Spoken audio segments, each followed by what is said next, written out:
శ్రీకృష్ణుడు సత్యభామ గర్వాన్ని ఎలా అణిచాడో మీకు తెలుసా? కృష్ణుడి 8 మంది భార్యలలో 2వ భార్య సత్యభామ. కృష్ణుడి భార్యలందరిలోనూ తానే మిక్కిలి అందగత్తిననుకునేది. కృష్ణుడు మొదటి భార్య అయిన రుక్మిణీదేవి అంటే సత్యభామకు కొంచెం అసూయ.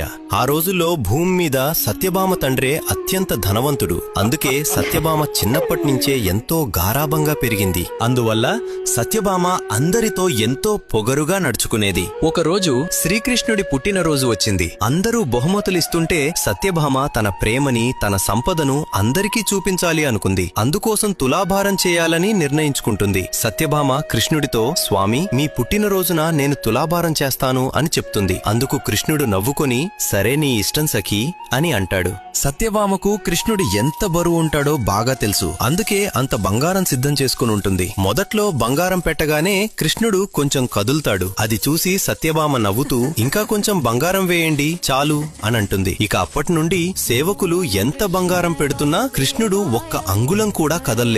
సత్యభామ కంగారు పడుతూ తన తండ్రికి కబురు పంపింది. అతను ఎంత బంగారం తెచ్చి తులాభారంలో వేసినా కృష్ణుడు మాత్రం కదలలేదు. కృష్ణుడు నవ్వుతూ, ఇంకా ఎంతసేపు ఇక్కడే కూర్చోవాలి సత్యభామ అని అంటూ ఉంటాడు. చివరికి సత్యభామ తన ఒంటి మీద ఉన్న నగలన్నీ వేసింది. కాని ప్రయోజనం మాత్రం ఏమాత్రం ఉండదు. సత్యభామ బాధతో రుక్మిణి వైపు చూసింది. రుక్మిణి చిరునవ్వుతో తోటలోకి వెళ్లి తులసి చెట్టు నుంచి 3 తులసి ఆకులు తీసుకొచ్చి వాటిని తులాభారంలో వేసింది. అంతే, క్షణాల్లోనే కృష్ణుడు కూర్చున్న వైపు పైకి లేచింది. అప్పుడు సత్యభామకు అర్థమవుతుంది, కన్నయ్య నాకు బుద్ధి చెప్పడానికే ఇదంతా చేశాడు అని. మీకు శ్రీకృష్ణుడంటే ఇష్టం ఉంటే జై శ్రీకృష్ణ అని కామెంట్ చేయండి.